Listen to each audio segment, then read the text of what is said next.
histoires d'aujourd'hui. Le papyrus saigne encore. Il y a des noms qu'on ne doit pas prononcer. Des tombes qu'on ne doit pas ouvrir. Et des histoires qu'on ne doit pas écrire. Cette histoire a commencé en Haute-Égypte, avec une équipe d'archéologues. Et un scribe dont les mains n'ont jamais cessé d'écrire. Même après 3000 ans.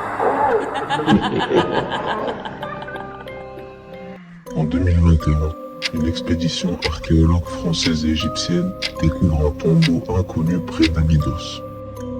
Aucune mention dans les registres officiels. Pas de cartouche royale. Seulement un avertissement gravé sur la porte. Celui qui lit mes mots finira par les entendre dans sa tête. À l'intérieur, une seule momie, assise devant une tablette de calcaire, comme s'il écrivait. S'appelait Menahotep, le scribe du silence. Parmi les objets récupérés, une tablette noire couverte de hiéroglyphes inconnus. On ne peut pas les lire ni les traduire. Mais dès que l'équipe la transporte au Caire, les cauchemars commencent. Un professeur appelé Amir, responsable du projet, rêve toutes les nuits de la même chose. Un homme sans visage, qui trempe un roseau dans du sang, et écrit sur sa peau. La tablette est enfermée dans un coffre de verre. Mais chaque matin, il y a des mots en plus. Des nouvelles lignes, un nouveau texte. Et chaque fois qu'un membre de l'équipe disparaît ou meurt, une phrase apparaît comme une note funéraire. Il n'a pas respecté le silence. Le son du réveil est versé. Le scribe continue son œuvre.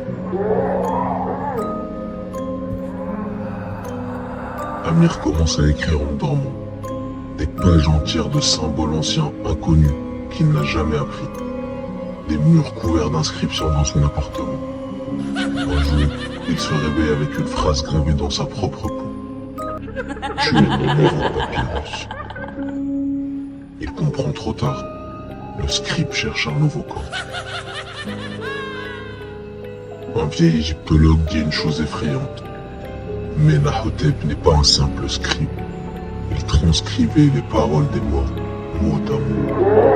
Mais un jour, il a décidé d'écrire les pensées des dieux eux-mêmes. Ce qu'il a entendu l'a rendu immortel, pas dans son corps, dans son besoin d'écrire. Et maintenant, il utilise nos mains. Le musée a scellé la tablette, et les gardiens jurent qu'elle bouge toute seule la nuit. Et parfois à l'aube, une nouvelle ligne apparaît. Ce matin, elle disait « J'ai trouvé une nouvelle main ».